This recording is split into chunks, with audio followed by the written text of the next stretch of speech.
Hi, everybody. It's Elektra Yao, immigration attorney and entertainment law attorney. I have offices in New York and New Jersey, but I work with clients everywhere in the United States and around the world.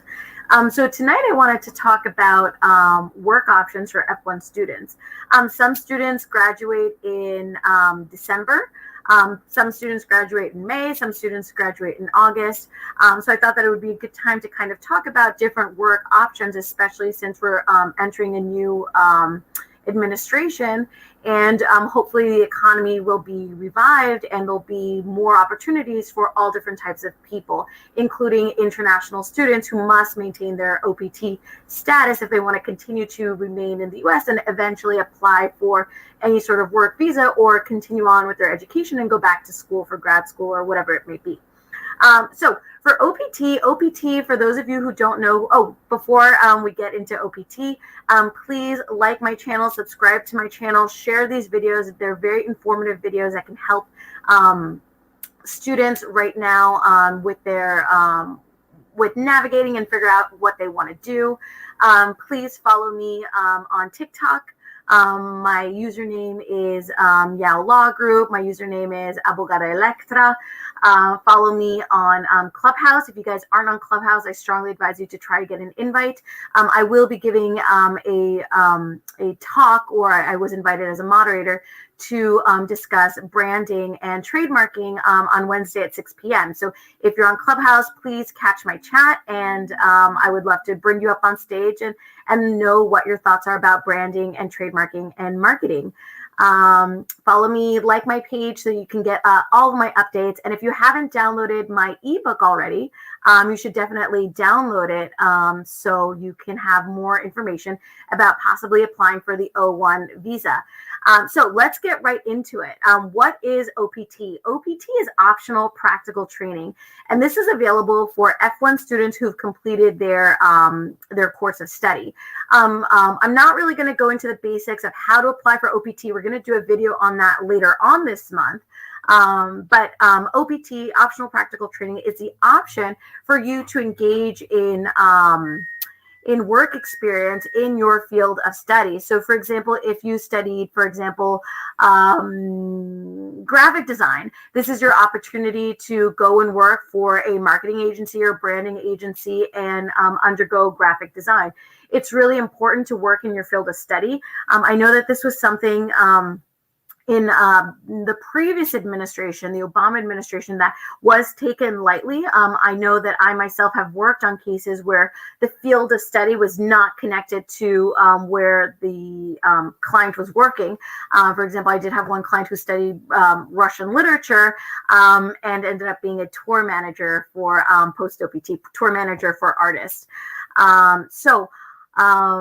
So you've applied for your OPT, you've gotten it approved, you've got your SEVP account, and your school has advised you that you have 90 days of maximum unemployment. If you go over 90 days, you're going to get like a red flag in your SEVP, and you're going to be out of status. So how do you maintain your OPT status, and what are the sorts of jobs or work that you can undergo during your OPT to maintain your status, number one, and to also really take advantage of everything that you've learned during university? So this is a question that I get asked fairly often. Unfortunately, I don't think that the universities do a very good job of informing international students about the scope of employment that they can undergo. I think that a lot of the time students are very confused about what they want to do and how they want to work and how they want to structure their career. And they often underestimate the importance of successfully navigating their OPT. How you navigate your OPT is largely going to determine whether or not you can rise to the legal qualifications of certain types of visas. So for example, after OPT, lots of people tend to apply for the H-1B, for the O-1, depending on your nationality, possibly an E-3, a TN. So how you navigate, how you move during your OPT is very important. So what type of work can you undergo on your OPT? So there's a bunch of different work that you can undergo, but let's talk about what is traditional work, right? So you can, number one, undergo traditional employment working for one employer in a traditional 9-to-5 job. So if you are hired by, I don't know, Ernst & Young to be an analyst, and you're on a W-2 and you're working for them full time, and you've updated your SEVIS and your SEVP, then that is definitely allowed. That is definitely a form of employment that is allowed on your OPT. A second form of employment that's allowed on your OPT is working for multiple employers simultaneously. So working for multiple employers simultaneously can look very different for different people. So potentially you could have 2 employers or 2 jobs while you're on your OPT. So think about maybe the rule for employment is at least 20 hours every week. We're getting questions from TikTok. Buenas noches, soy ingeniero en sistemas. Is there a possibility to get a visa approved? Yes, sí. Claro, I've worked on visas for many, many engineers. Sí, es posible. Mándame un correo electrónico con tu currículum por una estrategia. So, for example, that was a person who is an engineer, and I've done many, many visas for engineers, all types of engineers, civil engineers, structural engineers, mechanical engineers. So it's definitely possible with an engineering degree or with an engineering background to come and work in the U.S. So, like I said, traditional employment, a regular 9-to-5 W-2 structured employment. Second type of employment is working for multiple employers. So let's say, for example, you're hired by Macy's and you're hired by JCPenney to do, staging the windows. You're absolutely allowed to do that. You're absolutely allowed to work for multiple employers simultaneously.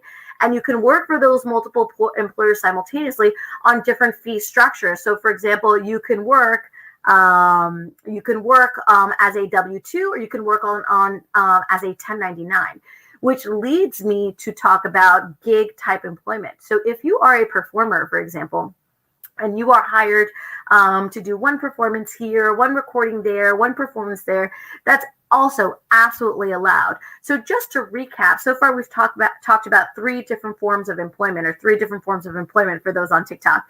You can work as a W-2, so a traditional 9-to-5 job. You can work for multiple employers, so more than one employer at the same time. You can also undergo gig employment, meaning you can have a performance there, gig work is defined as short-term or short-lasting work that you undergo simultaneously. And I think the first 3 probably everyone had a vague idea about. But let me tell you about something that is often always brought up, and there's a lot of confusion about it, even amongst certain attorneys. But the 4th type of employment is self-employment and running your own business. So this is particularly important for those who are in, this usually comes up in the startup context, and I'm going to be doing a video on this later, but definitely on your OPT, you can definitely engage in, you can definitely open up your own company. So I see that I've frozen on Facebook. I hope that you guys can continue to hear me. But like I said, you can definitely open up your own company. I am a chemical engineer. Can I apply for a job visa? Absolutely. Engineers are in high demand here in the U.S. You can definitely apply for a visa. You can apply for an H-1B. You can apply for an O-1A visa. And I've definitely, and if you are from Mexico, I don't know where you're from, Jorge, but if you are from Mexico, you can also apply for a TN visa. So you've definitely got lots of employment possibilities here in the U.S.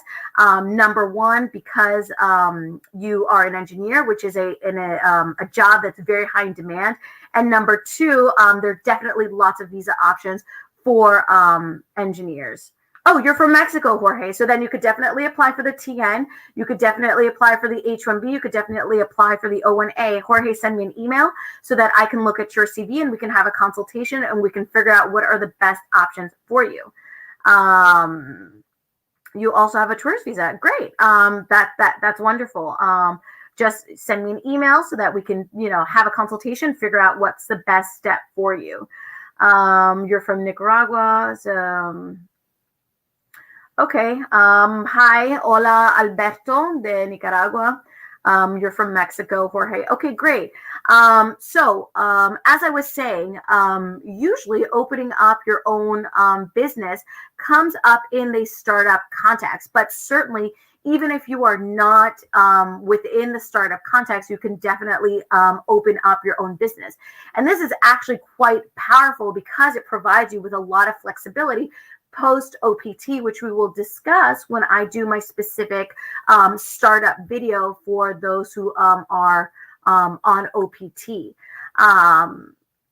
So those are the 4 different types of employment that you can engage in. And I think that another thing that probably, or another type of employment that students or those on their OPT are not aware of, you can also engage in unpaid employment, meaning you can engage in unpaid or volunteer work as long as it doesn't violate any labor laws. Should it violate any labor laws, then you cannot engage in that sort of employment. And possibly you might even have a claim for a possible T visa, which is a visa for trafficking. So Max Sturmy, what can I do if I want to go to the US, but now I'm in Mexico, I don't have my passport? Well, Max Sturmy, if you want to come to the US, you need to have a reason to come into the US, whether it's to come for tourist purposes, or if you're coming for work, or if you're coming for studying, but you definitely need to have a valid visa to be able to come into the US. So if you don't have a valid visa, what you can do is you can contact your local office in Mexico and figure out how to apply for a passport. Ok, abogado, yo hice mi entrevista para mi residencia en marzo y me dijeron que necesitan más evidencia. Sí, puede ser, es normal, pero necesito ver tu caso para saber más. Max Sturman, I was born in the US. Oh, you're American. So Max, if you're American, then you just need proof of your citizenship. You need proof that you're American. José, pero le mandé la evidencia y nunca ha sabido nada todavía. José, todos los casos son diversos, son diferentes. Necesito leer la pregunta por más pruebas para explicarte mejor. Max, hola, quiero mejor educación y por las inundaciones que proceso me ayuda. Si quieres estudiar en los Estados Unidos, necesitan un visa. Las universidades necesitan ver un visa de estudiante. So just to recap, my phone just died on TikTok, but I just want to recap the different forms of employment that you can undergo while you're on your OPT. The last form of employment that I mentioned was unpaid and volunteer work, as long as it doesn't violate any labor laws. So let's just recap the different forms of employment that you can undergo on your OPT. So the first form of employment that you can undergo on your OPT is that traditional 9-to-5 W-2 type employment. That's where you go to the office, you're working for one job, you've got one boss, et cetera, et cetera. The second form of employment that you can undergo on your OPT is working for multiple employers simultaneously. So that means you can work for 2 different companies or 2 or more companies simultaneously without violating your OPT. The third form of employment that you can undergo on your OPT is this gig sort of employment. And this is usually, not all the time, but it's usually reserved for those who are working in the creative or artistic industries, where you've got 1 gig here, 1 performance there, very, very short-term sporadic employment. Probably the bonuses of the evening, probably what most people didn't know, is the fact that on your OPT, you can start up your own company, which I think is pretty exciting and allows for you to to really work on whatever your mission is, whatever your long-term goals are, but you can definitely create your own LLC. And the fifth type of employment is employment that is volunteer or unpaid. I want to stress that the most important thing for all of this is to continuously update your SEVIS and your SEVP. Failure to update that could be considered a violation of your OPT status. So you really want to make sure that you are updating that SEVIS. And if you are just at the beginning of your OPT and you haven't found employment yet, you really want to hustle. I mean, if you are a New Yorker, if you are in New York right now, you know that hustling is the name of the game, and that's how things work here. But I would urge you, wherever you are in the US on your OPT, to really, really think strategically about your OPT. And I'm going to we're going to do a video this month about how to successfully navigate OPT. Prior to COVID, I was giving lots of different speeches at the universities to really encourage students to be entrepreneurial during their OPT. Like I said, oftentimes I don't think the universities do a good job. Oftentimes they give the wrong information to students. And students are often left with, how do I look for a job? How do I find these people? Or how do I connect with like-minded people? How do I find a mentor? All of these things are really, really important to master during your OPT, because you don't want to waste time. In fact, it would be preferable for you to know this stuff before the OPT kicks in, so that you can, like I said, successfully navigate and move during your OPT. So that's it. Those are the 5 different types of employment you can engage in during your OPT. Like I said, probably the most exciting were those last 2, starting up your own company and engaging in unpaid or volunteer or free work during your OPT. So I hope that this was helpful. Please like, subscribe, and share. Follow me on Clubhouse at Yale Law Group. Like my pages. Follow me on TikTok. My name is Yale Law Group and Abogada Elektra on TikTok. And if you guys ever want videos in different languages, I speak French, English, Italian, and Spanish. And for my internationals who prefer to hear information in their native language, I would be happy to do a video in those languages. If you have any questions, like I said, please email me. Please let me know what topics you want me to cover. But for the month of January, we're going to be covering F-1, OPT, and what work and employment means to students. So thank you so much for watching, everybody. I will see you tomorrow. Bye.